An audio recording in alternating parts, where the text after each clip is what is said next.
बघा, एका मोठ्या धातूच्या गोळ्याची त्रिज्या 4.5 मीटर आहे. त्यापासून 30 सेंटीमीटर बाजू असणारे लहान गोळे तयार करायचे आहेत. तर असे किती गोळे तयार होतील असा प्रश्न. गोळा म्हणजे एक प्रकारचं वर्तुळ. इथं प्रश्न वर्तुळाच्या घनफळाचा. लेकरांनो, वर्तुळाचं घनफळ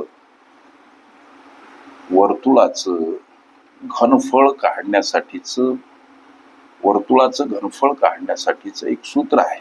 जसं की 4/3 पाय r क्यूब. हे सूत्र पक्क पाठ करा. उदाहरणार्थ हा गोळा आहे. या गोळ्यामध्ये किती मलबा, एखाद्या भांड्यामध्ये किती पाणी मावते, तसं हा जो धातूचा गोळा आहे, या धातूच्या गोळ्यामध्ये धातूचे किती कण दडलेत याचा शोध घेण्यासाठी वापरण्यात येणारे हे सूत्र पक्क पाठ करा. आता एक धातूचा जो गोळा आहे, त्या धातूच्या गोळ्याची इथं त्रिज्या दर्शवली 4.5 मीटर. या धातूच्या गोळ्यापासून 30 सेंटीमीटर बाजू असणारे हा शब्द प्रयोग करून परीक्षार्थ्यांना गोंधळवायचं काम केलं. 30 सेंटीमीटर बाजू असणारे त्या लहान गोळे तयार करायचे. मग आता 30 सेंटीमीटर बाजू म्हणून लेकरं चक्रावतात, गोंधळतात. ही 30 सेंटीमीटर सुद्धा त्रिज्याच आहे लेकरांना. 4.5 मीटर त्रिज्या असलेल्या धातूच्या गोळ्यापासून 30 सेंटीमीटर त्रिज्या असलेले लहान लहान किती गोळे तयार होतील, हा मुख्य प्रश्न आहे. हे आरबळवायचं काम सुरूच राहणार. 4/3 म्हणजे 4/3 पाय r क्यूब, मोठ्या गोळ्याचं घनफळ, भागीला 4/3 पाय r क्यूब. किती गोळे तयार होतील? 30 सेंटीमीटर बाजू असलेले हे छोट्या गोळ्याचं घनफळ. किती गोळे तयार होतील? 30 सेंटीमीटर बाजू असणारे, म्हणजेच 30 सेंटीमीटर त्रिज्या असणारे. त्यासाठी इथं गुणिला x करा. आता इथं 4/3 पाय दोन्ही गोष्टी सारख्या. हे दोन पद परस्परांना भागीला आहेत. इथं काटाकाटी आम्ही करू शकतो. केली काटाकाटी. इथं राहिलं सर r क्यूब, इथं राहिलं r क्यूब गुणिला x. या r च्या ठिकाणी मांडायचं काय?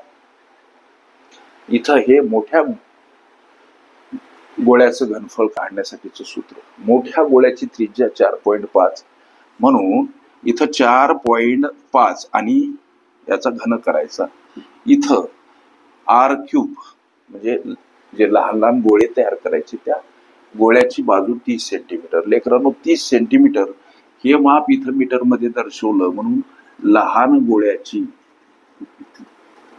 इथं बाजू आम्हाला दर्शवली 30 सेंटीमीटर. याचं मीटर मध्ये रूपांतरण 30/100.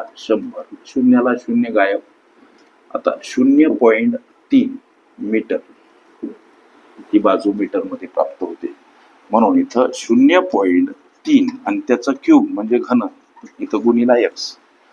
लक्ष द्या, 4.5 चा घन किती हो हा प्रश्न.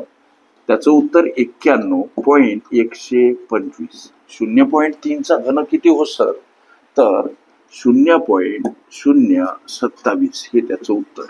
ओके. आता संख्या परस्पर विरुद्ध बाजूने येताना एखाद्या संख्येसोबत गुणिला असेल तर ती भागीला स्वरूपात मांडावी लागते. हा गणितीय गुणधर्म तुम्हाला माहित आहे. लेकरांनो, लक्ष द्या. आता हा भाग द्यायचा, तुम्ही हा भाग द्या. 3375 न जातो. हे x म्हणजे किती गोळे तयार होतील यासाठी उपयोगात आणलेलं चलपद.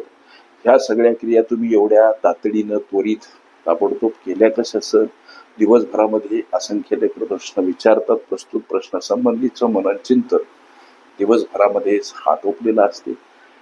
हे आमच्या मेंदूवर याचा ठसा उमटतो. हे सगळं पाठ झालेलं असते.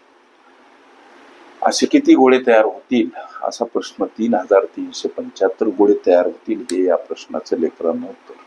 ओके.